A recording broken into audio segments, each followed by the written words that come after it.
नमस्कार मित्रांनो. आज आपण एक अत्यंत संवेदनशील आणि महत्वाचा विषय घेऊन आलो आहोत. संपूर्ण व्हिडिओ पहा.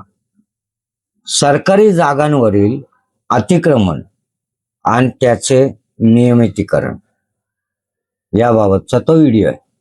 सरकार जेव्हा अनधिकृत घरांना अधिकृत करतं तेव्हा हा निर्णय खरंच लोककल्याणासाठी असतो का, की त्याचे दुरोगामी दुष्परिणाम होऊ शकतात? याचा सखोल विचार आज आपण या व्हिडिओच्या माध्यमातून करणार आहोत. तरी संपूर्ण व्हिडिओला पहा.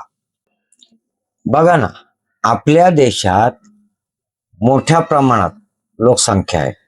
शहरांकडे स्थलांतर करत आहेत लोक. रोजगार, शिक्षण आणि चांगल्या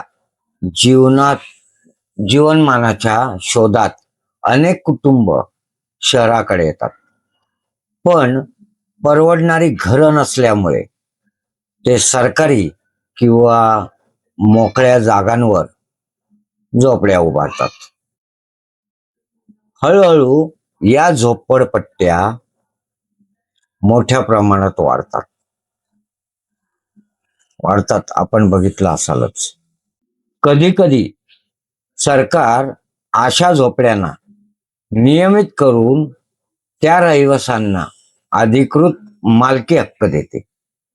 हा निर्णय मानवतेच्या दृष्टिकोनातनं योग्य वाटू शकतो, कारण अनेक लोक वर्षानुवर्ष तिथे राहत असतात. पण इथेच एक मोठा प्रश्न उभा राहतो. जर सरकार वारंवार या अतिक्रमणांना नियमित करत असेल तर समाजात असा संदेश जाऊ शकतो की आज अतिक्रमण करा, उद्या ते कायदेशीर होईल. त्यामुळे नवीन अतिक्रमणांना प्रोत्साहन मिळणार किंवा मिळू शकतं किंवा मिळण्याची शक्यता नाकारता येत नाही. जर अशीच अतिक्रमणं वाढत राहिली तर सरकारकडे सार्वजनिक प्रकल्पांसाठी, जसे की रस्ते, शाळा, रुग्णालय यांच्यासाठी जमीन उरेल का? हा एक गंभीर प्रश्न आहे. सार्वजनिक संपत्ती हळूहळू संपत जाईल आणि त्याचा फटका सर्वसामान्य नागरिकांनाच बसेल, असं मला वाटतं. आपलं काय मत आहे कमेंट करून नक्की सांगा. बघा ना, इथे एक आणखीन महत्वाचा मुद्दा आहे. या अतिक्रमणांना थांबवण्याची जबाबदारी कोणाची? स्थानिक प्रशासने, नगरसेवक आणि संबंधित अधिकारी यांची जबाबदारी असते. त्यांची ही जबाबदारी असते की त्यांनी वेळेवर कारवाई करावी आणि अतिक्रमण वाढून देऊ नये.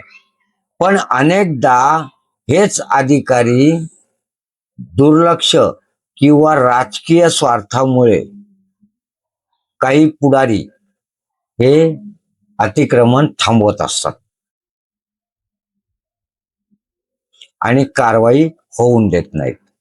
काय मित्रांनो, अनेक वेळा अनधिकृत बस्त्यांना वीज, पाणी यासारख्या सुविधा देखील दिल्या जातात. त्यामुळे त्या बस्त्या अधिक स्थिर होतात.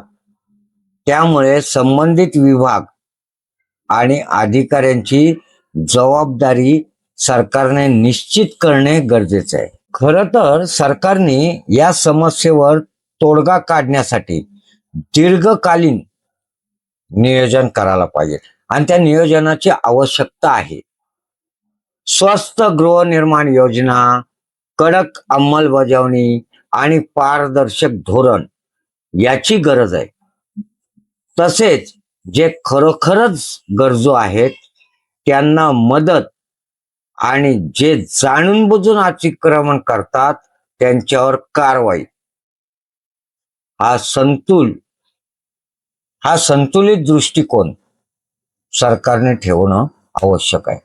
मित्रांनो, अतिक्रमणाचा प्रश्न फक्त कायद्याचा नाही तर सामाजिक आणि आर्थिक वास्तवाशी पण जोडलेला आहे. पण त्यावर उपाय करताना भविष्यातील परिणामांचा विचार करणे तितकेच महत्वाचे आहे. तुमचं मत काय आहे?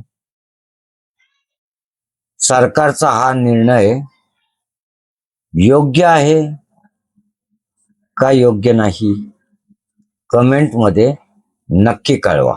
मित्रांनो, जाता जाता विनंती आहे आपल्या सर्व दर्शकांना, व्हिडिओ आवडला असेल तर जास्तीत जास्त शेअर करा, आपल्या मित्रपरिवाराला पाठवा. चॅनल अजून सबस्क्राईब केलं नसेल तर चॅनलला सबस्क्राईब करा. सोबतच कमेंट करायला विसरू नका. तुमच्या कमेंट आम्हाला प्रोत्साहन देतं.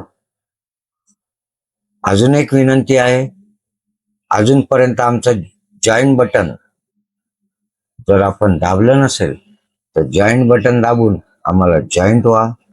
सबस्क्राईब शेजारीच जॉईन बटन आहे, ते दाबून आम्हाला जॉईंट व्हा. परत भेटू अशाच नवीन विषयासह. तेवर मी हेमंत कुमार केळकर आपली सर्वांची रजा घेतो. धन्यवाद. तुमच्या माझ्या मनातील विचार मांडते सांगते ती समर्थ लेखणी रे.